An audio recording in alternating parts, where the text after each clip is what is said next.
Hello everyone, welcome to Civil Staff. So in this session we will going to discuss about the chemistry previous year question from DSSB TGT exam. So पिछले previous year में जितने भी chemistry से related DSSB के TGT paper में questions आए हैं हम उनको वन बाय वन जो है वो यहाँ पे डिस्कस करेंगे. As we all know that कि पेपर जो वो बहुत जल्द होने वाला है. So previous year question paper से हमें एक एनालाइज करने में हेल्प मिलती है कि किस तरीके के क्वेश्चंस जो हैं वो पिछले पेपर्स में आ चुके हैं और आगे जो है वो किस लेवल तक के क्वेश्चंस जो हैं वो आ सकते हैं. So let's start with the question number 1 and here is the question 1 which is phenolphthalein is not a suitable indicator for the titration between. फिनोल्फेथिलीन आपका क्या है, एक सिंथेटिक इंडिकेटर है. बहुत सारे बच्चों ने इसे यूज भी किया होगा. जब हम अपने प्रैक्टिकल स्टार्ट करते हैं तो वहां पे जब फर्स्ट टाइम टाइट्रेशंस करी जाती हैं तो वहां पे फिनोल्फेथिलीन सभी ने देखा होगा. वहां पे एज ए इंडिकेटर जो है वो इसका यूज किया जाता है, जहां पे वो एसिड में जो है वो डिफरेंट कलर देता है, बेस में वो पुश या पिंक कलर का सॉल्यूशन जो है वो हमें देखने को मिलता है. सो यहाँ पे क्वेश्चन ये है कि जो आपका फिनोल्फेथिलीन है वो किस टाइप के टाइट्रेशंस में यूज नहीं किया जाता है. सो अगर मैं यहाँ पे ध्यान से देखूं ऑप्शन 1 में तो यहाँ क्या है, NaOH that is the strongest base and CH3COOH आपका जिसे आप एसिटिक एसिड या इथेनॉइक एसिड कहते हैं, ये आपका क्या है, weak acid. This is your week acid and this is your strong base. And same आगे अगर बात करूं तो this is the weak base and this is the strong acid. And next one is strong base and strong acid, and now next is oxalic acid and acidified not KMNO4. So this is not, मतलब कि जो D है वो आपकी फिनोल्फेथिलीन के साथ titration नहीं देगा. So here the right answer is what, that is option D. अब ऐसा क्यों हुआ? So देखिए यहाँ पे वो कहता है फिनोल्फेथिलीन जो है वो इंडिकेटर है जो पीएच चेंज करता है कहाँ पे, 8 to 10 के बीच में, मतलब almost basic in nature. Therefore it is used for strong acid and strong base titration और weak acid and strong base titration. मतलब जब दोनों ही स्ट्रॉन्ग एसिड और स्ट्रॉन्ग बेस होंगे तब भी हम जो है वो फिनोल्फेथिलीन का यूज करेंगे, और जब आपके पास वीक एसिड और स्ट्रॉन्ग बेस होगा तब भी जो है वो हम फिनोल्फेथिलीन का यूज करेंगे. ऐसा क्यों है, क्योंकि फिनोल्फेथिलीन जो है वो किस पीएच के बीच में काम करता है, 8 to 10 के बीच में. दैट मीन्स कि हमारे पास किसी बेस का होना यहाँ पे जरूरी है, इसलिए. सो दिस इज राइट. नाउ अगर मैं फिनोल्फेथिलीन के बारे में बात करूं तो यहां से भी एक क्वेश्चन बन सकता है कि इसका मॉलिक्यूलर फॉर्मूला क्या होता है, दैट इज C20H14O4. क्या होता है, इसका मॉलिक्यूलर फॉर्मूला होता है. और this is very very important कि एसिडिक सॉल्यूशन में ये कलरलेस सॉल्यूशन देता है और पिंक कलर ये कब देता है, जब ये बेसिक सॉल्यूशन में होता है. ये दोनों पॉइंट्स क्या है, इंपॉर्टेंट है. First, its molecular formula that is what, C20H14O4. And next question ये कि फिनोल्फेथिलीन एसिडिक सॉल्यूशन में आपके पास कलरलेस सॉल्यूशन देगा और बेसिक सॉल्यूशन में वो पिंक कलर की फॉर्मेशन वहां पे आपको देखने को मिलेगी. ऐसे ही जब आपके पास स्ट्रॉन्गेस्ट एसिड और आप उसमें फिनोल्फेथिलीन इंडिकेटर को ऐड करते हो तो यहाँ पे ऑरेंज कलर की फॉर्मेशन देखने को मिलेगी. जैसे ही पीएच 8.3 तक पहुंचेगी it is colourless.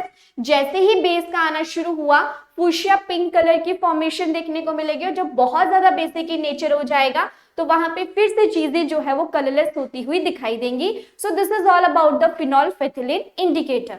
Now move to the next question. Identify the pair of elastomers among the following. वो कह रहा है कि आपके सामने पॉलीमर्स दिए हुए हैं, हमने देखना है कि जो उनके सामने मोनोमर्स लिखे गए हैं वो उन्हीं के हैं या फिर नहीं है. अगर मैं यहाँ पे बात करूं नाइलन 6 की तो क्या वो नियोप्रीन से बनता है, तो ऐसा तो नहीं है, क्योंकि नाइलन 6 जो है वो एडिपिक एसिड और हेक्सामिथाइलिन डायमीन की फॉर्मेशन से देखने को मिलता है. नेक्स्ट है nylon 6 nylon 2 nylon 6. This is also not possible. Then polyacrylonitrile and Teflon, no this is also not. Buna N and buna S ये हो सकता है. सो यहाँ पे जो पेयर है इसका इलास्टोमर्स का वो कौन सा है आपके पास, that is option D, buna N and buna S. Clear. ऐसे ही अगर मैं कुछ और मोनोमर्स, यहाँ पे तो हमने इलास्टोमर्स देखे, अब मैं कुछ मोनोमर्स बताऊंगी जो पेपर पॉइंट ऑफ व्यू से इंपॉर्टेंट है। दैट मीन्स कि वहां से क्वेश्चन आता है कि जैसे आपका रबड़ है तो वो किस चीज से जो है किन किन छोटे छोटे मोनोमर यूनिट्स को बना के उसकी पॉलीमराइजेशन करवा के जो है वो बनाया जाता है। सो यहाँ पे आप देख सकते हैं रबड़, रबड़ जो है वो किससे बनाया जाता है, आइसोप्रीन से। And this one is very very important, यहाँ से पेपर में क्वेश्चन आता है। तो जो नेचुरल रबड़ है वो आइसोप्रीन से बनती है।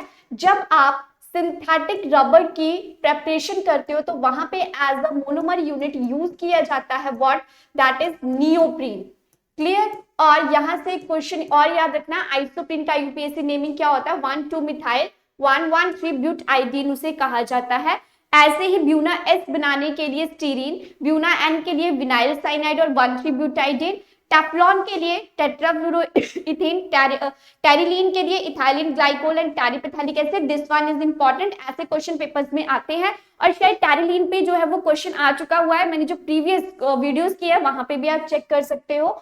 ग्लिप्टन, ethylene glycol and phthalic acid, bakelite में phenol and formaldehyde, this one is also important.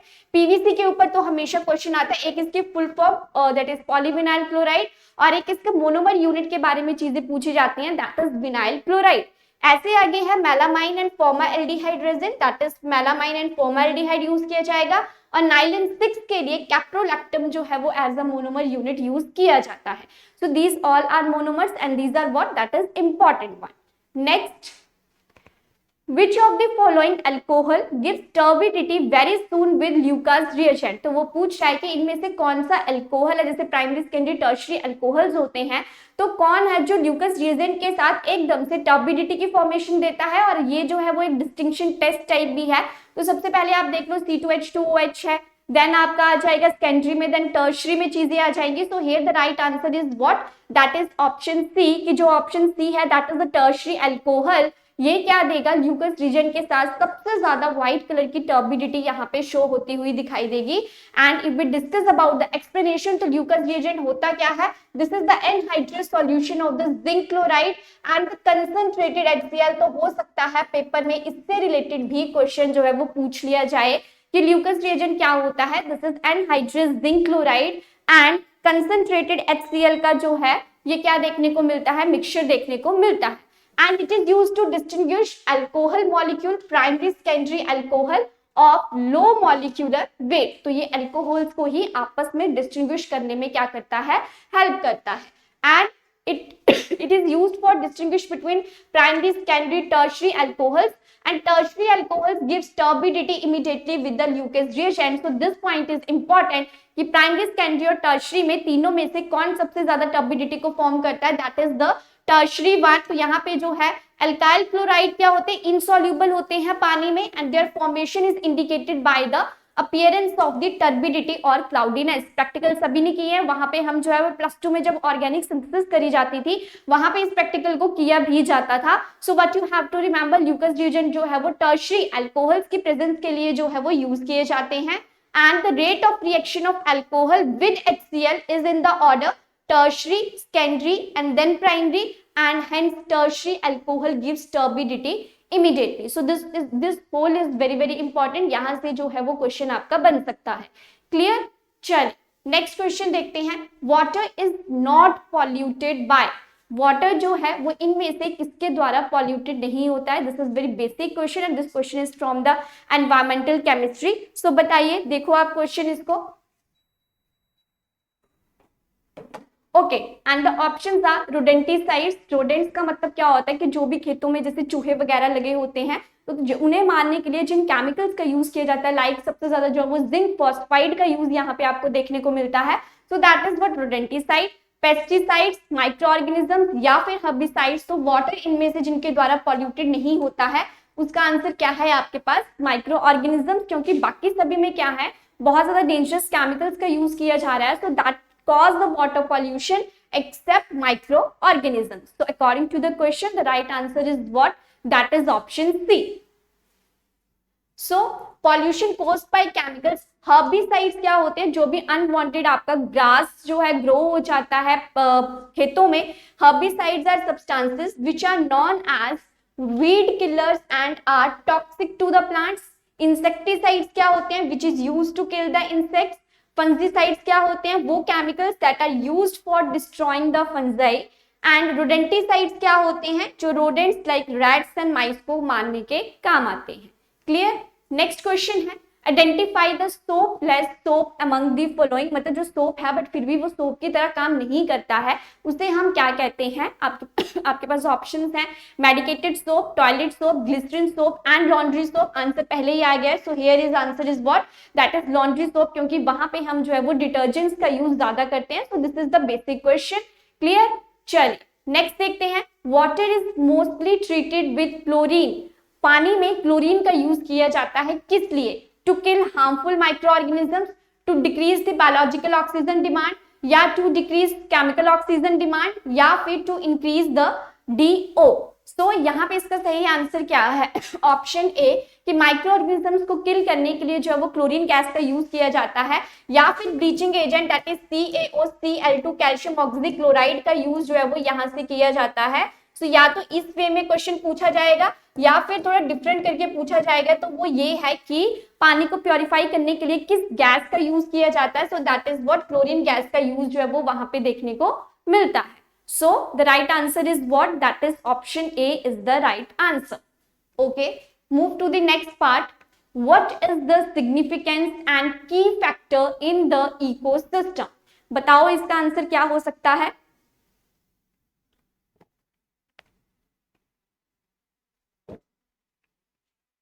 So significant and key factor in the ecosystem, आपके पास ऑप्शंस है, एनर्जी फ्लो, ऑटोट्रॉफ्स, प्लांट्स या फिर सॉइल।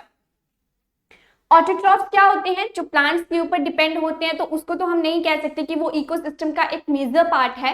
तो यहाँ पे राइट आंसर आपके पास क्या है, ऑप्शन ए, जिससे आप क्या कहते हो कि एनर्जी फ्लो जो है वो एक बहुत ही इंपॉर्टेंट रोल प्ले करती है कहाँ पे, इकोसिस्टम में। If I am talking about the each and everything, तो इकोसिस्टम के जो है वो 4 फंक्शनल फैक्टर्स है, जिसमें नंबर 1 पे आपके पास आता है प्रोडक्टिविटी। प्रोडक्टिविटी का मतलब क्या है कि कितने रेट से जो है वो biomass production per unit area over a time period by the plant during photosynthesis is known as the productivity. की फोटोसिंथेसिस के टाइम में गिवन एरिया में गिवन टाइम में कितने परसेंट जो है कितने रेट से बायोमास की प्रोडक्शन हो रही है, उसे हम क्या कहते हैं, प्रोडक्टिविटी कहते हैं। एंड प्रोडक्टिविटी के आपके पास यूनिट्स क्या है, GR-2 that is year inverse. और नेक्स्ट की फैक्टर आपके पास आता है डीकंपोजिशन। ये क्या है, डीकंपोजिशन का मतलब क्या होता है, चीजों को तोड़ देना, डीकंपोज कर देना। तो यहाँ पे क्या होगा, the process of breaking down complex organic matter into inorganic substance like carbon dioxide, water and nutrients, इसको क्या कहते हैं, decomposition कहते हैं।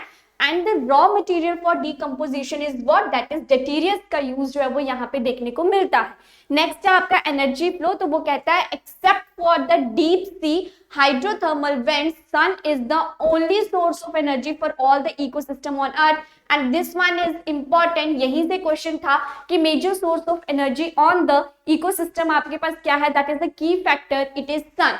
नेक्स्ट है आपके पास nutrient cycling, that means the movement of nutrient elements through various components abiotic और biotic से of an ecosystem is known as the biochemical cycle। जैसे कि बायोटिक से चीजें एबायोटिक में जा रही हैं या एबायोटिक से बायोटिक में जा रही हैं, तो उस टाइप के साइकिल को हम क्या कहते हैं, न्यूट्रिएंट साइकिल कहते हैं। एबायोटिक क्या होते हैं, जिनमें कोई भी बायो से रिलेटेड मतलब नेचर से रिलेटेड चीजें नहीं होंगी, अजैविक चीजें जहां पे देखने को मिलेंगी। और बायोटिक क्या होता है, जहां पे लिविंग चीजें जो है वो आपको देखने को मिलती हैं। So these 4 are the functional unit और की फैक्टर्स ऑफ द इकोसिस्टम। कौन कौन से थे, productivity, decomposition, energy flow and the nutrient cycle, जिसमें से जो सबसे मेजर रोल प्ले करता है वो कौन सा है, एनर्जी फ्लो है, क्योंकि वहां पे सन जो है वो मेजर सोर्स है किसका, एनर्जी का।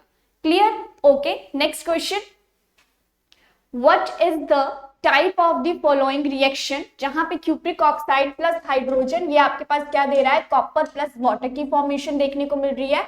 तो यहाँ पे आप देख सकते हो ऑक्सीडेशन और रिडक्शन जो है वो एक साथ हो रही है। So this is a type of what, that is the redox reaction, क्योंकि यहाँ पे क्या हो रहा है, लॉस ऑफ इलेक्ट्रॉन देखने को मिल रहा है, यहाँ पे आपके पास गेन ऑफ इलेक्ट्रॉन जो है वो देखने को मिल रहा है। So this is the basic question. तो यहाँ पे आपको क्या देखने को मिलेगी, रिडॉक्स रिएक्शन जो है वो देखने को मिलेगी।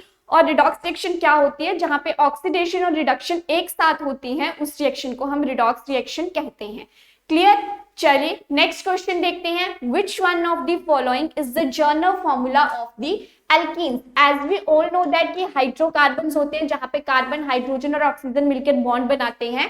तो यहाँ पे अगर मैं एल्केन्स की बात करूं तो एल्केन्स क्या होते हैं, जिनके पास सिंगल बॉन्ड होता है। एल्कीन्स क्या होते हैं, जहां पे आपके पास डबल बॉन्ड्स की फॉर्मेशन देखने को मिलती है। और एल्काइंस आपके पास क्या होते हैं, जहां पे ट्रिपल बॉन्ड की फॉर्मेशन आपके पास देखने को मिलती है। If I am talking about alkanes तो यहाँ पे CnH2n+2 वाला फॉर्मूला यूज किया जाएगा। एल्कीन्स के केस में CnH2n और CnH2n-2 जो है वो triple bond that is alkynes के केस में देखने को मिलेगा। सो यहाँ पे एल्कीन्स के बारे में पूछा गया था, तो राइट आंसर इज आपका क्या है यहाँ पे option, sorry this is CnHn, this is CnH2n जो है वो यहाँ पे देखने को मिलेगा। This is not, this is the right answer, that is option A. Clear है? सो यहाँ से जो है वो हम नंबर ऑफ कार्बन आइटम्स देखते हैं कि कितनी दी गई है एंड भी उसकी वैल्यू पुट करते हैं एंड फाइंड आउट करते हैं कि वो कौन सी सीरीज से है, एल्केन से है, एल्कीन से है या फिर एल्काइन से है। क्लियर? ओके नेक्स्ट देखते हैं। In vinegar what is the percentage of acetic acid dissolved in water? Vinegar आपके पास क्या होता है, जिसे सिरका कहते हैं, which is used as a food preservative especially in pickles. और जो आपके पास एसिटिक एसिड है, इसके अगर मैं कॉमन नेम और की बात करूं तो इसे जो है वो इथेनॉइक एसिड भी कहा जाता है। And it having the formula CH3COOH। And सभी को पता है कि विनेगर में जो है वो एसिटिक एसिड देखने को मिलता है। एसिटिक एसिड क्या है, वीक एसिड है। तो बताओ इसकी परसेंटेज जो है वो पानी में कितनी होगी? सो here the right answer is what, that is 5 to 8% जो है ये वाटर में देखने को मिलता है। देखो अब क्वेश्चन कितने अच्छे से पूछा गया है। ऐसे कॉमन क्वेश्चन जब आता था तो नॉर्मली पूछा जाता था कि विनेगर है उसमें कौन सा एसिड पाया जाता है, या फिर ये वाला एसिड है वो कौन सा है, किसमें पाया जाता है। अब उन्होंने क्वेश्चन कैसे पूछा था कि परसेंटेज क्या है एसिटिक एसिड की वाटर में, so that is what 5 to 8%। ऐसे ही बहुत सारे एसिड है, जैसे कि हमारे पास सॉफ्ट ड्रिंक्स होते हैं तो उनमें कौन सा एसिड पाया जाता है, दैट इज कार्बोनिक एसिड वहां पे देखने को मिलता है। ऐसे ही आपके पास कार बैटरीज होती हैं या इन्वर्टर की बैटरीज होती हैं, वहां पे कौन सा एसिड देखने को मिलता है, सल्फ्यूरिक एसिड जो है वो वहां पे देखने को मिलता है। जितने भी आपके पास सार फ्रूट्स होते हैं, खट्टे फ्रूट्स होते हैं, उनमें कौन सा, दैट इज विटामिन सी जिसे आप कहते हैं सिट्रिक एसिड या फिर एस्कॉर्बिक एसिड आपको देखने को मिलता है। ऐसे ही एप्पल में कौन सा एसिड होता है, मैलिक एसिड जो है वो वहां पे आपके पास देखने को मिलता है। नेक्स्ट है आपके पास ग्रेप्स और टैमरिंड, दैट मीन्स कि जिसे आप इमली कहते हैं, वहां पे कौन सा एसिड देखने को मिलता है, दैट इज टार्ट्रिक एसिड। सो इस टाइप के क्वेश्चंस जो है वो आपको पेपर में देखने को मिल सकते हैं। क्लियर? चलिए नेक्स्ट क्वेश्चन देखते हैं। What is the radius of a hydrogen atom? सभी ने जो है ये अपनी एनसीईआरटीज भी अगर अच्छे से पढ़ी होंगी तो जैसे ही स्ट्रक्चर ऑफ एटम स्टार्ट होता है और जहां पे हम हाइड्रोजन एटम तक पहुंचते हैं न्यूक्लियस के बाद, जैसे ही बोर्स ने हाइड्रोजन एटम के रेडियस के बारे में बताया था, वहां पे जो है ये चीज बहुत अच्छे से एक्सप्लेन की गई है कि क्या होता है radius, that is option C 37 picometre. Pico का मतलब क्या है, 10⁻⁻12 मीटर जो है वो आपके पास यहाँ पे देखने को मिलता है। So units of atomic radii are what, that is picometers, which is equals to 10⁻⁻12 meter. अगर मैं एग्जांपल की बात करूं, the internuclear distance between the two hydrogen atoms in an H2, so molecule is measured to be 74 picometer. Therefore the atomic radius कितना हो जाएगा जब find out करेंगे, 74 divided by 2, that is 37 picometer जो है वो रेडियस आपके पास देखने को मिलेगा। So remember this question. This question is important. Clear?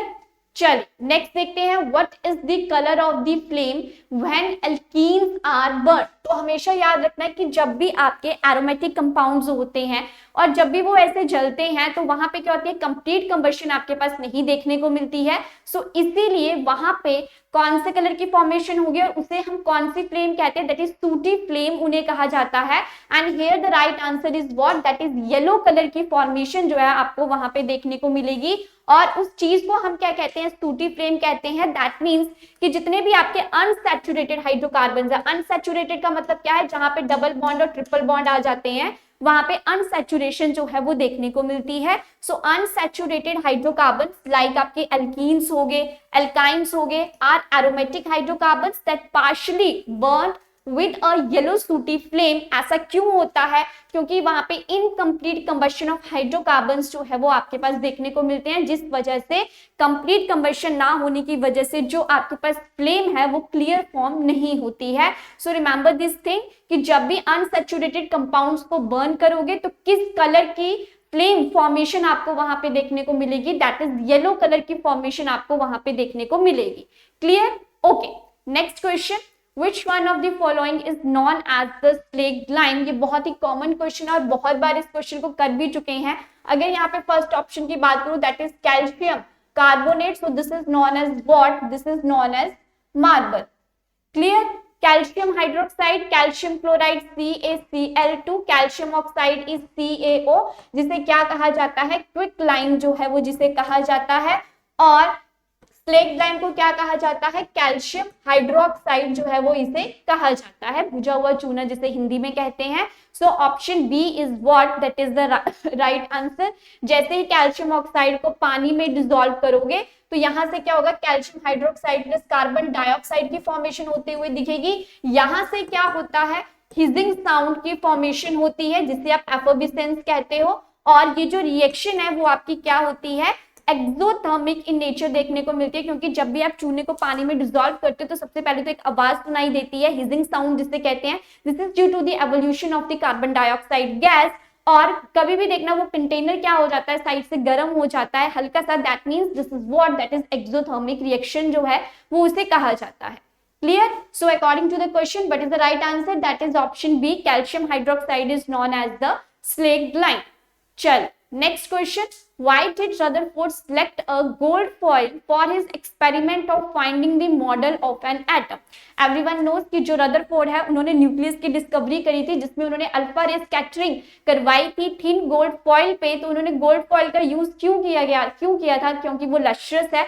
Lustrous का मतलब क्या है कि वो चमकती थी, डक्टाइल मतलब कि उसको वायर्स में कन्वर्ट किया जा सकता है, या फिर गोल्ड एक नोबल मेटल है, या फिर वो थिन थी। सो इसका राइट आंसर क्या है कि जो गोल्ड फॉइल थी वो क्या थी, बहुत ही ज्यादा थिन थी। तो जैसे ही अल्फा रे ने वहां पे स्कैटरिंग की, वहां पे वो स्ट्राइक हुए, वहां से क्या हुई, बहुत सारी रेस डिफ्लेक्ट होके गई। जैसे कि यहाँ पे देखो, जैसे ही अल्फा स्कैटरिंग हुई तो वहां पे क्या होगा, एक बीम ऑफ अल्फा पार्टिकल्स गई and most of the alpha particles passes through a straight line, कुछ बिल्कुल स्ट्रेट होके चलेगी, कुछ जो है एक पर्टिकुलर चीज से टकरा के जो है वो कुछ स्मॉल एंगल्स पर डेविएशंस करेगी, और कुछ जो है वो स्मॉल एंगल्स पे डेविएट होके जो है वो डिफरेंट पाथ के ऊपर चलेगी, जिससे हमें ये पता चला कि जो आपने शीट ली है वहां पे उसके अंदर खाली जगह नहीं है, बल्कि उसके अंदर भी कुछ छोटा सा स्पेस ऑक्यूपाई किए कोई चीज है, जहां पे चीजें स्ट्राइक होके क्या हो रही है, रिफ्लेक्ट बैक होके आ रही हैं, जिससे हमें पता चला था कि इसे हम क्या कहते हैं, न्यूक्लियस, जिसमें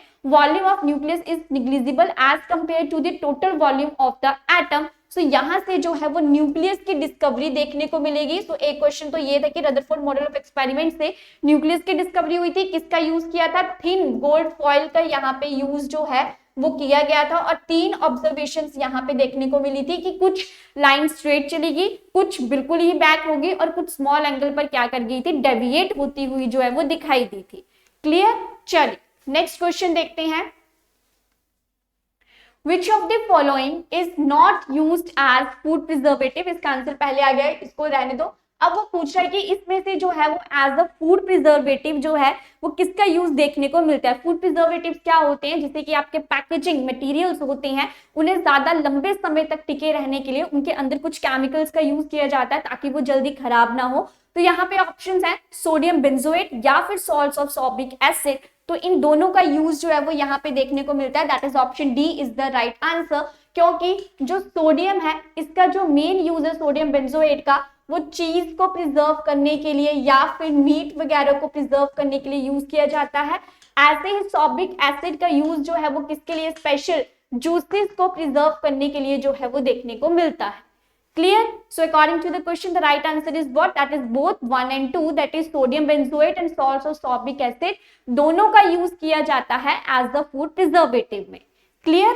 चलिए नेक्स्ट क्वेश्चन। अच्छा पहले इसकी देख लेते हैं फूड प्रिजर्वेटिव क्या है? Protect the food from the unwanted microbial growth and is done to preserve food for longer time. जैसे कि मैंने पहले कहा, डिफरेंट मेथड्स है। सबसे पहला ट्रेडिशनल मेथड जिसमें हम शुगर और सॉल्ट का यूज जो है करते हैं, जैसे अचार बनाते हैं तो उसमें चीनी और नमक दोनों का यूज जो है वो देखने को मिलता है।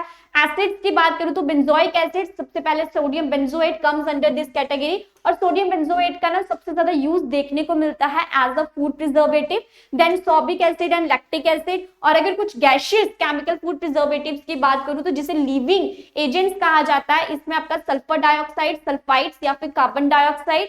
एंड देन सोडियम बेंजोएट, ये क्या है? Most widely used in acidic food such as salad dressing, carbonated drinks, jams, fruit juices, pickles और योगर्ट में टॉपिंग्स में जो है वो ये चीज देखने को आपको मिलती है। अगर मेन क्वेश्चन आता है तो वो हमेशा एसिड पार्ट से जो है वो आपके पास क्वेश्चन देखने को मिलता है। क्लियर? चलिए नेक्स्ट क्वेश्चन देखते हैं। What number of elements exist in nature was assumed by Newland. तो हमें पता है कि जब भी पीरियोडिक टेबल की डिस्कवरी हुई थी, इसके ऊपर बहुत सारे साइंटिस्टों ने अपने अपने लॉज दिए थे। सबसे पहले जो आए थे वो आपके पास कौन से थे? डॉबनियर थे, जिन्होंने डॉबनियर ट्रेड्स जिन्हें कहा जाता है। इसका मतलब है कि उन्होंने 3 एलिमेंट्स का ग्रुप बनाया, तीन एलिमेंट्स को एक ही बॉक्स में रखा और कहा कि जब आप फर्स्ट और थर्ड वाले के मासेस का क्या निकालोगे, एवरेज निकालोगे, तो वो क्या होगा? बी के मास के इक्वल होगा। दैट मींस ए का मास प्लस सी का मास, इसकी एवरेज निकाली तो जो इसका मास होगा वो किसके इक्वल होगा? बी के इक्वल होगा। इसने सबसे पहला जो बनाया था वो लिथियम, सोडियम और पोटेशियम का ट्रेड जो है वो बनाया था, लेकिन ये बाद में बाकी चीजों को एक्सप्लेन नहीं कर पाए थे, इसलिए ये लॉ क्या हो गया था? फेल हो गया था। उसके बाद जो साइंटिस्ट आए थे उन्हें हम क्या कहते हैं? न्यूलैंड, जिससे लॉ ऑफ ऑक्टेव्स कहा जाता है। लॉ ऑफ ऑक्टेव्स का मतलब है, उन्होंने कहा था कि जैसे म्यूजिक में 7 सुर होते हैं और फर्स्ट वाले की प्रॉपर्टीज लास्ट वाले सुर से क्या होती हैं? सेम होती हैं। 8 जो सुर होता है उसकी जैसे सेम होती हैं, वैसे पीरियोडिक टेबल में एलिमेंट्स को इस तरीके से अरेंज किया जाएगा कि every first element has the same properties like the 8th element. But क्योंकि उस टाइम सिर्फ 56 एलिमेंट्स ही नोन थे, तो जब बाद में नए एलिमेंट्स डिस्कवर हुए वो उस पीरियोडिक टेबल में फिट नहीं बैठ पाए और ये जो रूल है वो वहां पे क्या हो गया था? फेल हो गया था। सो क्वेश्चन ये था कि जब न्यूलैंड ने लॉ ऑफ ऑक्टेव्स दिया था तो उस टाइम कितने एलिमेंट्स जो हैं वो एग्जिस्ट करते थे? दैट इज 56 जो है वो वहां पे जो है वो एग्जिस्ट करते थे। उसके बाद जो है वो मेंडलीव आए।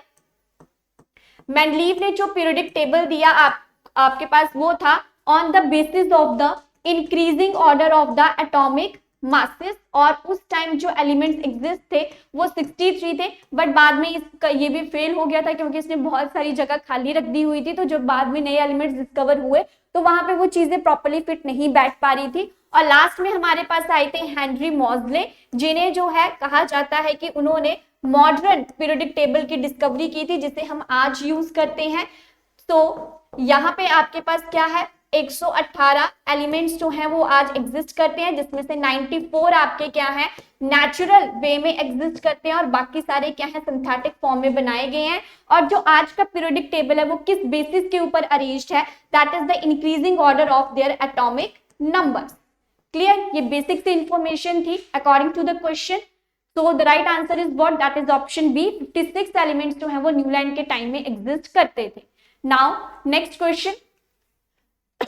What is the color of white silver chloride when it is placed in direct sunlight? तो वो क्या पूछ रहा है कि जब आप AgCl के ऊपर सनलाइट फेंकोगे तो वहां पे किस कलर की फॉर्मेशन आपके पास देखने को मिलेगी? सो डायरेक्ट क्वेश्चन है, here the right answer is what? Grey colour की फॉर्मेशन जो है वो वहां पे देखने को मिलती है, क्योंकि ये क्या हो जाता है? सनलाइट की प्रेजेंस में जो है वो ये डिकम्पोज होते हुए आपके पास दिखाई देते हैं। Next question, which is one of the chemical used to produce ocean thermal energy? इसमें से ओशियंस में से थर्मल एनर्जी प्रोड्यूस करने के लिए किस कंपाउंड का यूज जो है वो आपके पास देखने को मिलता है? ऑप्शंस है अमोनिया, हाइड्रोक्लोराइड, नाइट्रोजन या फिर हाइड्रोजन। नाइट्रोजन तो इनर्ट है तो उसका यूज तो हम नहीं कर सकते, हाइड्रोक्लोरिक ज्यादा एसिडिक हो जाएगा। ऑप्शंस अगर देखें तो ए या डी में से एक हो सकता है। So the right answer is what? That is option A. Ammonia का यूज जो है वो वहां पे आपके पास देखने को मिलता है। क्लियर है ये बात? चलिए नेक्स्ट क्वेश्चन देखते हैं। Which one of the following is an example of the amphoteric oxides. Amphoteric oxides आपके पास क्या होते हैं, जो एज अ एसिड भी बिहेव करते हैं और एज वेल एज बेस की तरह भी ये बिहेव करते हैं। और इसके अगर मैं बेस्ट एग्जांपल्स की बात करूं तो जिंक ऑक्साइड जो है वो इसका बेस्ट एग्जांपल है। So here the right answer is what, that is zinc oxide क्या है आपका, एक एम्फोटेरिक ऑक्साइड है। सोडियम ऑक्साइड की अगर मैं बात करूं तो सोडियम क्या है आपका, एक मेटल है। और जब भी मेटल एक ऑक्साइड की फॉर्मेशन करता है तो उसका नेचर कैसा होता है, बेसिक इन नेचर जो है वो आपके पास देखने को मिलता है। ऐसे ही कॉपर और मर्क्यूरी क्या है, डी ब्लॉक एलिमेंट्स हैं, लेकिन फिर भी जो है वो एज अ एम्फोटेरिक ये बिहेव नहीं करेंगे। वहां पे थोड़ा सा एसिडिक और बेसिक कैरेक्टर की डिफरेंशिएशन जो है वो आपके पास देखने को मिलेगी। Clear? So what you have to remember, amphoteric oxide इनमें से कौन सा था, जिंक ऑक्साइड जो है वो एक एम्फोटेरिक ऑक्साइड है। चलिए नेक्स्ट क्वेश्चन देखते हैं, what is the mass of 0.5 mole of calcium atom. So जब भी मास निकालना है मोल्स का, तो हमें पता है कि जब हम नंबर ऑफ मोल्स निकालते हैं ना, तो वहां पे उसका फॉर्मूला क्या होता है, given mass divided by it's molecular weight या मॉलिक्यूलर मास, कुछ भी कह लो आप। तो यहाँ पे कैल्शियम की अगर मैं मास की बात करूं तो कैल्शियम का कितना होता है, 40 होता है। तो यहाँ पे मोल्स भी दे रखे हैं, हमसे क्या पूछा हुआ है, मास पूछा हुआ है, तो कर दो फिर 40 इंटू 0.5, 5 टू 20। तो यहाँ पे आंसर क्या आ जाएगा, ऑप्शन ए, दैट इज 20 ग्राम जो है वो आपके पास आंसर देखने को मिलेगा। हियर इज द एक्सप्लेनेशन, देख लीजिए पहले एक्सप्लेनेशन। वो कहता है स्टेप 1 क्या दे रखा है, number of moles of calcium कितने दे रखे हैं, 0.5। Number of moles find out करने का फॉर्मूला क्या होता है, जैसे पहले बताया, given mass divided by it's molecular mass. और आपसे पूछा क्या गया था निकालने को, मास पूछा गया था। दैट मीन्स कि यहाँ से W की वैल्यू पूछी गई है, तो इन दोनों को क्या कर दिया जाएगा, मल्टीप्लाई कर दिया जाएगा। और जब मल्टीप्लाई करोगे तो 20 ग्राम जो है वो आपके पास आंसर देखने को मिलेगा। क्लियर? चलिए नेक्स्ट क्वेश्चन देखते हैं, which of the following is the property of an isobar. Okay, options बाद में। आइसोबार क्या होते हैं, डिफरेंट एलिमेंट्स होते हैं जिनका सेम क्या होता है, मास नंबर, और डिफरेंट क्या होता है, एटॉमिक नंबर। और यहाँ पे जो एलिमेंट्स होंगे वो भी क्या होंगे, ऑब्वियसली बात है, अगर एटॉमिक नंबर डिफरेंट है तो एलिमेंट्स भी क्या होंगे आपके, डिफरेंट होंगे। फॉर एग्जांपल 18, 19, 20, बट इनके जो मासेस हैं वो आपके पास क्या है, सेम देखने को मिलेंगे। So these are what, isobars की जिनके मास नंबर क्या होते हैं, सेम होते हैं, बट डिफरेंट क्या होते हैं, यहाँ पे एटॉमिक नंबर्स जो है वो आपको डिफरेंट देखने को मिलते हैं। So here the right answer is what, that is option B is the right answer, that is they have the same mass number. Clear है ये बात? और जहां पे आपको सेम न्यूट्रॉन नंबर्स देखने को मिलते हैं उनको आप क्या कहते हो, आइसोटोन्स जो है उन्हें कहा जाता है। क्लियर? जहां पे सेम नंबर ऑफ न्यूट्रॉन्स होते हैं और जहां पे सेम नंबर ऑफ इलेक्ट्रॉन्स होते हैं उन्हें क्या कहा जाता है, आइसो इलेक्ट्रॉनिक जो है वो उन्हें कहा जाता है। क्लियर? और क्या बचा यहाँ पे, they have the same chemical properties. So ये तो डिफरेंट चीज होगी, आइसोटोप्स के केस में देखने को मिलेंगे। और एक आपके पास टर्म होती है आइसोटोप्स। आइसोटोप्स आपके पास क्या होते हैं, जिनका सेम एटॉमिक नंबर होता है और डिफरेंट यहाँ पे क्या होता है, मास नंबर। जैसे हाइड्रोजन के कितने आइसोटोप्स हैं, 3, कौन कौन से, 1H1, 1H2 एंड 1H3। तो यहाँ पे आप देख लो सेम एटॉमिक नंबर है बट डिफरेंट मास नंबर जो है वो यहाँ पे देखने को मिलते हैं। So this is all about the isobar and isotope. Okay, move to the next question, which is the change of solid directly to gaseous state without going through the liquid state। so यहाँ पे क्या कह रहा है कि solid जो है वो डायरेक्टली चेंज हो रहा है किसमें, गैसियस फॉर्म में, without going to the liquid state की लिक्विड स्टेट वहां पे एग्जिस्ट ही नहीं करती है। So this is known as what, sublimation. इस प्रोसेस को कहा जाता है। और जो सब्लिमेशन है ये आपका क्या है, एक फिजिकल चेंज है। No new substance is form, और इसे हम डी सब्लाइम करके दोबारा भी उस मटेरियल को जो है वो गेन कर सकते हैं। बेस्ट एग्जांपल की बात करूं तो नैप्थलीन, घरों में फिनाइल की गोलियां सब यूज करते हैं। तो वो पहले क्या होती है, सॉलिड फॉर्म में एग्जिस्ट करती है, लेकिन थोड़ी देर के बाद क्या होता है, वो गैसियस फॉर्म में कन्वर्ट हो जाती है, लिक्विड उनका नहीं बनता है। नेक्स्ट है ammonium chloride, this is the best example. Next iodine is a sublime material. Iodine एकदम से क्या हो जाता है, इवापोरेट हो जाता है, volatile in nature, purple colour के स्पॉट्स आना शुरू हो जाते हैं। Next best example is camphor, जिसे आप कपूर कहते हो। So according to the question, the right answer is what? That is sublimation जो है वो उसे कहा जाता है, जहां पे सॉलिड जो है वो डायरेक्टली चेंज होता है कहां पे? गैशियस फॉर्म में। इवापोरेशन में क्या होता है? लिक्विड से चीजें जाती हैं गैशियस फॉर्म में। बॉइलिंग में क्या होता है? कोई भी सॉलिड जो है वो मेल्ट होके जो है वो लिक्विड फॉर्म में जाना शुरू कर देता है। So this is all about this question. So right answer is what? That is option B, sublimation जो है वो उसे कहा जाता है। Now the next question is washing soda is used in. Washing soda का फॉर्मूला की बात करूं तो क्या होता है? Sodium carbonate decahydrate is known as what? That is washing soda and it is used in removing permanent hardness या फिर glass, soap and paper industries. So the right answer is what? That is both, कि एक तो ये permanent hardness of water को remove करने के लिए भी यूज किया जाता है, ग्लास बनाने में, साबुन बनाने में और पेपर इंडस्ट्रीज में भी इसका यूज जो है वो आपके पास देखने को मिलता है। क्लियर?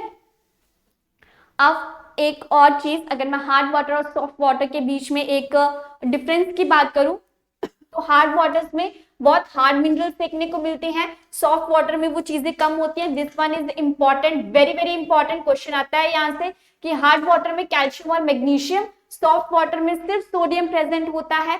हार्ड वाटर जो है form curves instead of leather. झाग जो है, हार्ड वाटर पानी के साथ झाग नहीं बनाता है, सॉफ्ट वाटर जो है वो झाग की फॉर्मेशन करता है। हार्ड वाटर जो है वो बर्तन साफ करने के लिए यूज नहीं करना चाहिए, सॉफ्ट वाटर का यूज कर सकते हैं।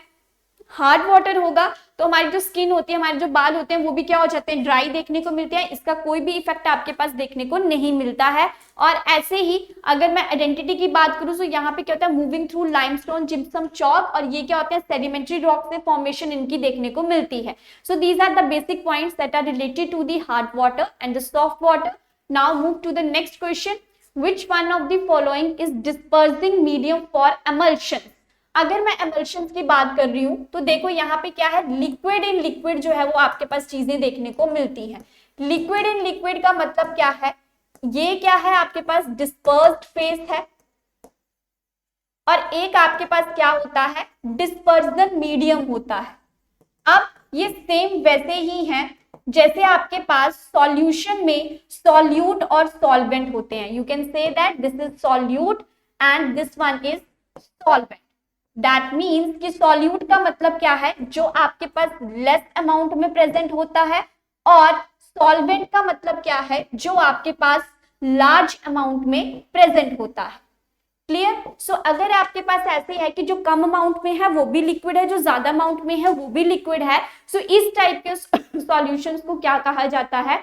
एमल्शंस कहा जाता है। तो यहाँ पे था गैस, लिक्विड या सॉलिड, तो यहाँ पे सिर्फ liquid in liquid, that is sorry option B, कि सिर्फ only B, that is liquid in liquid को क्या कहा जाता है? एमल्शंस कहा जाता है।